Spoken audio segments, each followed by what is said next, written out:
بسم اللہ الرحمن الرحیم۔ السلام علیکم ورحمۃ اللہ وبرکاتہ۔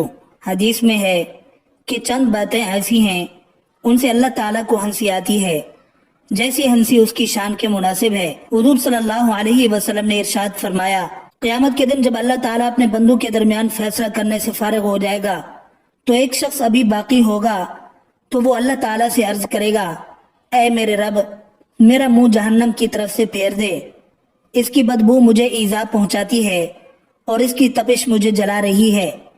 پھر جب تک اللہ تعالیٰ کی مشیت میں ہوگا وہ دعا کرتا رہے گا۔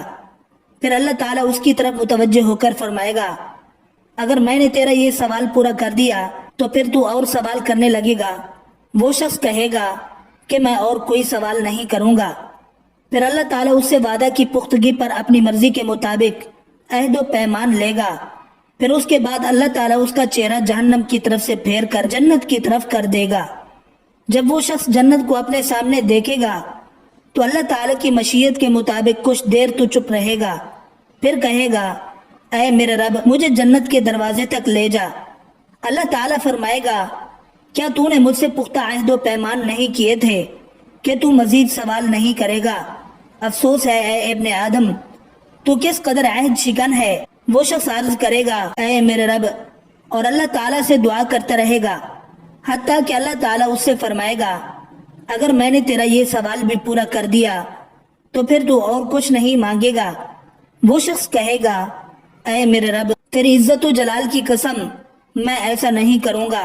پھر اللہ تعالیٰ اس شخص سے اس نئے وعدے کی پختگی پر اپنی مرضی کے مطابق عہد و پیمان لے گا اور اس کو جنت کے دروازے پر کھڑا کر دے گا۔ جب وہ شخص جنت کے دروازے پر کھڑا ہوگا تو جنت اپنی تمام وسعتوں کے ساتھ اس کو نظر آئے گی اور وہ اس میں سرور انگیز اور خوشگوار مناظر دیکھے گا۔ پھر اللہ تعالیٰ کی مشیت کے مطابق کچھ دیر تو وہ چپ رہے گا، اس کے بعد کہے گا، اے میرے رب، مجھے جنت میں داخل کر دے۔ اللہ تعالیٰ اس سے فرمائے گا، کیا تو نے ابھی پختہ عہد نہیں کیے تھے کہ تو اس کے بعد سوال نہیں کرے گا؟ افسوس ہے ابن آدم، تو کس قدر عہد شکن ہے۔ وہ شخص عرض کرے گا، اے میرے رب، میں تیری مخلوق میں سب سے زیادہ بد نصیب ہوں گا کہ جنت کے دروازے پر کھڑا ہوں اور پھر جنت کے اندر نہ جا سکوں۔ وہ یوں ہی بار بار دعا کرتا رہے گا حتیٰ کہ اللہ تعالیٰ کو اپنی شان کے مطابق ہنسی آئے گی۔ پھر جب اللہ تعالیٰ ہنس پڑے گا تو فرمائے گا، جا جنت میں داخل ہو جا۔ اس کے بعد اللہ تعالیٰ فرمائے گا، یہ سب نعمتیں بھی لے لو اور اتنی ہی مقدار میں اور نعمتیں بھی لے لو۔ دوسرا موقع، میدان حج میں جب ننگے سر، ننگے پاؤں، گرد پڑا ہوا، بال بکھرے ہوئے، ناخن بڑے ہوئے، نہ خوشبو نہ زینت اور لبیک لبیک کہتے ہوئے بندے پھر رہے ہیں، حق تعالیٰ کو اس موقع پر ہنسی آتی ہے کہ کیا چیز ان کے گھروں سے نکال کر لائی ہے، بیوی بچے چھوڑے، وطن چھوڑا، آخر یہ کیوں فقیروں کی طرح بے وطن ہوئے ہیں، میری محبت میں ہی تو پھر رہے ہیں۔ حق تعالیٰ ہنستے ہیں اور ملائکہ سے کہتے ہیں، تمہیں گواہ کرتا ہوں میں نے ان سب کی مغفرت کر دی، یہ میری محبت میں گھر بار، بیوی بچوں کو چھوڑ کر آئے ہیں۔ میں کریم، یہ نہیں ہو سکتا کہ یہ گھر بار چھوڑیں اور میں توجہ نہ کروں۔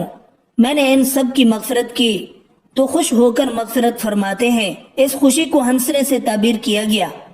تیسرا موقع، جب مکبر تکبیر کہے اور لوگ دوڑ دوڑ کر آ رہے کہ صف اولا میں جگہ ملے، ہر ایک کہتا ہے مجھے ملے، گویا ایک قسم کا جھگڑا ہے اور آگے پیچھے کی دوڑ ہے۔ حق تعالیٰ کو ہنسی آتی ہے کہ جو اپنا گھر چھوڑ کر میرے گھر آئے ہیں ان میں سے ہر ایک آگے بڑھنے کی کوشش کر رہا ہے، یہاں کوئی مٹھائی روٹی نہیں مل رہی، یہ آخر کیوں دوڑ رہے ہیں؟ یہ میری محبت میں دوڑ رہے ہیں، یہ چاہتے ہیں کہ اپنے پروردگار کے جتنا بھی قریب ہو جائیں گے اتنے ہی ہمارے درجات بلند ہوں گے۔ اس سے خوش ہو کر اللہ تعالیٰ کو ہنسی آتی ہے۔ چوتھا موقع فرمایا گیا کہ خاوند اور بیوی پڑے ہوئے سو رہے ہیں، اچانک خاوند کی آنکھ کھلی اور جی چاہا کہ تہجد پڑھوں، اس نے بیوی کے منہ کے اوپر چھینٹا مارا، وہ بڑبڑا کر اٹھی۔ اس نے کہا، کیا مصیبت آئی ہے؟ خاوند نے کہا، 2 رکعت نفل پڑھ لے، تہجد کا وقت ہے۔